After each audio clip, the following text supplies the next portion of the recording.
Crossovers in video games. How far is too far?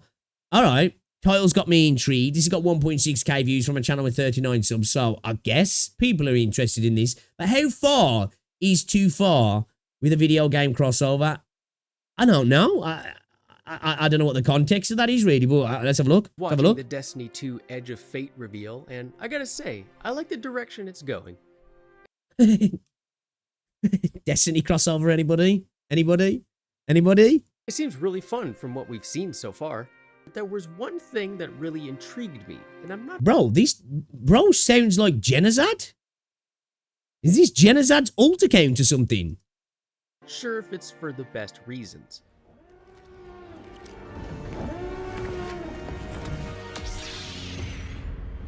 Wait, there was a Star Wars crossover. Yes, Bungie is dedicating an entire expansion to what appears to be a Star Wars crossover, or at least something heavily inspired by Star Wars.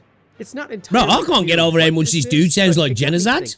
This isn't the first time Destiny and Star Wars have crossed over, and it seemingly won't be the last. So my question is, where do we draw the line? How much can you cross over before it becomes detrimental to the game's established tone and lore? Well, I won't speak definitively for Destiny yet, since Renegades won't be out until the end of the year, but I still want to— Is this the last swan song of Destiny? Last little bit of a squeeze, the last little bit of juice out the player base? take a look at some instances of this kind of thing happening in other games. For Winning surveys today. Oh, nice. We can play that tomorrow as well then. Categorizing crossovers into different tiers, basically ranging from the good to the bad. And to be clear, I'm not necessarily talking about dedicated crossover games like Super Smash Bros. Or Marvel vs. Capcom. Those types of games are a whole other topic that isn't entirely relevant to what I'm talking about right now. I'm mostly just focusing on games that are self-contained, but have some sort of DLC or secret content that relates to other unrelated franchises. Okay, all right. We're looking at like off the wall cameos here. One where you're like, what the fuck is that doing in my game? I debated whether or not to even— 3.5 hours, yeah, it'll be after our finish. We can play that tomorrow though. For the most part, but I figured I'd lump it in here for the sake of consistency. Mario was just fucking bouncing on fucking Link. Crossover as you can get, especially if it's another character made by the same company. Nintendo and Ubisoft do this a lot. One thing that PlayStation used to do with their IPs that was really and Spyro the Dragon was goated. They used to hide Easter eggs or even trailers and full demos for other IPs that they own. They did this a lot in the PS1 days with Crash Bandicoot and Spyro the Dragon, but they also did this as late as the PlayStation 2 with Jak and Daxter and Ratchet & Clank. I really wish a lot more companies would do stuff like this. It makes it feel like a more— Man, I remember when platform games were so big. Like, they're really not anymore, right? I'm not saying, you know, there's plenty of games out there that incorporate platform mechanics into the games, right? But, like, there was a time, wasn't there, where, like, platform games were so big in the space. Oh, man, I miss the PlayStation 1, PlayStation 2 era, I do. Like, obviously, I'm not saying I want to go back, like, I want to play all those games right now. But, oh, man, it was such a good time in gaming. More symbiotic relationship rather than just a licensing deal. Also in this category are the crossovers that I would consider equally harmless despite being a little more involved. Anyone who played the old Tony Hawk games will probably remember the secret Star Wars characters you could play as. Or how about Audio Link Pro Scatter and 2 was Soul fire. Calibur? Even though these Yeah, I are remember that. full-on characters rather than simple cameos, they get a pass from me for two reasons. Yeah, A, that's a weird one. The fucking Star Wars one is weird, but Link in Soul Calibur fits, right? Fits, you know what I mean? They're bonus characters, or even special secrets that don't take away significant resources from the rest of the game. And B, they fit in with the established characters and tone of the game. Soul Calibur is— Don't know so much about Star Wars, but you know, yeah. literally a fighting game about swords and other weapons. Link is perfect as a guest character. And yeah, Star Wars in a skateboarding game might seem a little off-putting, but let's be real, the Tony Hawk games have always been a bit over-the-top and tongue-in-cheek, Yeah, true. so to me it doesn't really feel out of place. For the record, this is where I'd put the crossover armor sets in Destiny 2. There's already plenty of crazy over-the-top armor sets either in the base game or available in the shop. Not gonna lie, some of those crossover armor sets are kind of fit sick. right in my opinion. Now, as for the next set of crossovers— Ooh. Yeah, I've spoken about a Warhammer 40k collaboration with Arknights. What do you guys be down with a Mass Effect collaboration with Arknights? I feel like that could kind of be kind of sick. That'd definitely fit in Enfield as well. Oh, that'd be fucking sweet, that would, I think. This is when things get a little more intrusive. Now, I understand that not everyone cares about immersion, especially in multiplayer games, but I feel like there does come a point when the crossovers become too excessive to the point of being distracting. The poster... Yeah, I think sometimes, like, in a shooter like COD, it can be a little bit too much sometimes. Probably less so in Call of Duty, because, you know, COD was never really, like, a mil sim well, it was never mil sim, but you know what I mean? It was like, I know, Modern Warfare, MW2, MW3, World at War were, like, military shooters. They were war shooters, right? And I know now we've like strayed from that a little bit, and you can get some funky stuff in. I think that's where Battlefield 2042 slid down the scale a little bit. Some of the funky stuff you could get in the outfits, where it kind of like, it was a bit distracting and detracted from the actual experience a little bit, in my opinion, rather than enhancing the experience. You know, MMOs do this a lot, don't they? Where like an MMO will come out, and then as the game gets older and older, they start to add some really weird cosmetics in that can be a little bit distracting for the game, in my opinion. You'll go in, especially as a new player, you're like, oh, you're into this cool fantasy world, and then you rock up and some dude's dressed up like a fucking pink panda bear or some shit like that. You know what I mean? Like, it's like, okay, well, this is kind of weird. Child for this phenomenon, in my opinion, is Call of Duty. Ever since Modern Warfare 2019, Activision has been pushing the limits further and further on what skins they're adding to the game. It feels like every other update is another crossover event with some random franchise or a real-world celebrity. What the fuck? It's so pervasive now that I would seriously argue that Call of Duty Ain't Seth Rogen? Ain't there a Seth Rogen skin now?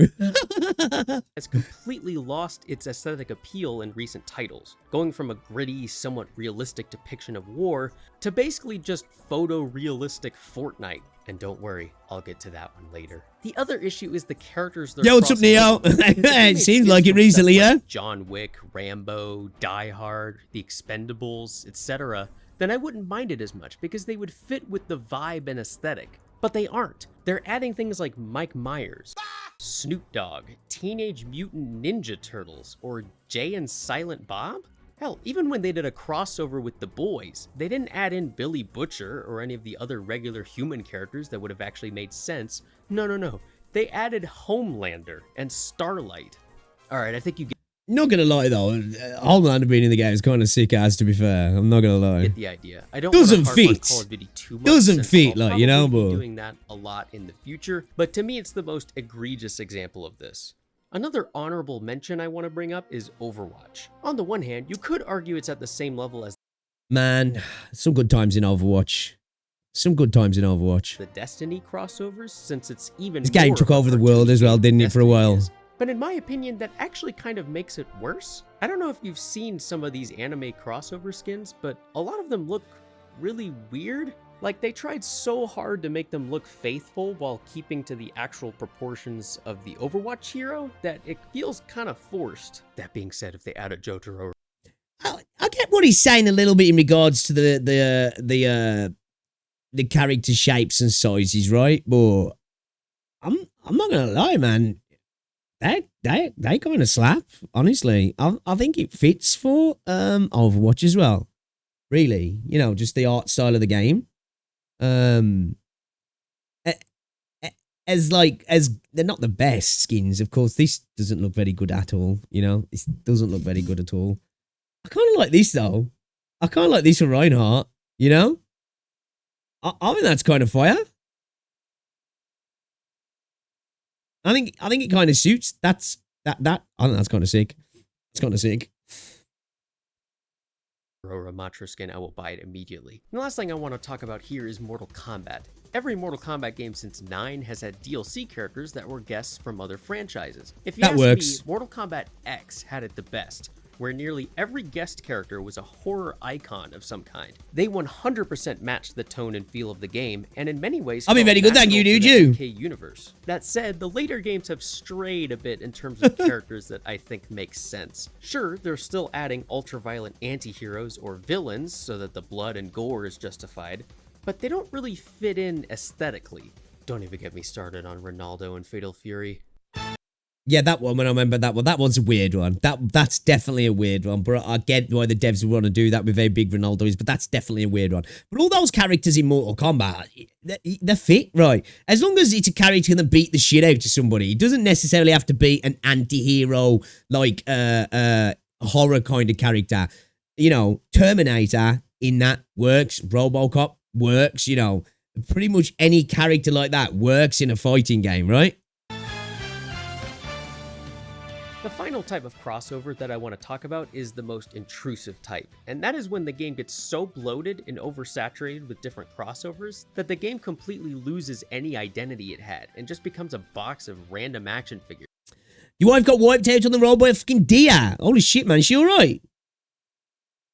I'm assuming the deer isn't, but hopefully your wife is. To play with. To be fair, there's only really one major example that goes here, and that's Fortnite. I remember way back when I actually played Fortnite, back in Season 4 of... Man, I think we all did, yeah. I think we all played Fortnite at some point, right? Yeah, I used to bash the shit out of Fortnite Season 1. Like, I was an OG Fortnite player.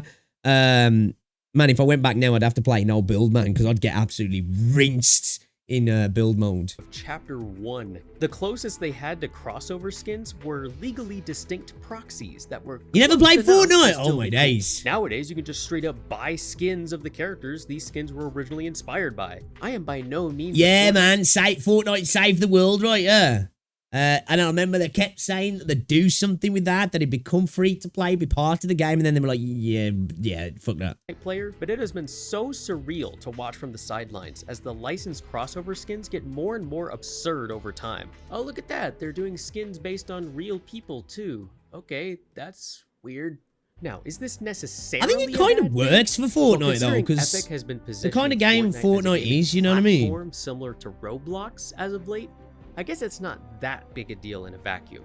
They're trying to turn Fortnite into the everything game, which is respectable, I suppose. Yeah. My worry, however, to tie it back to the beginning of the video, is if Destiny may be starting to... The deer hit the right side back door, completely blew out the window, dented the door and took out the rear... Oh, shit. So it like ran into the side of the car.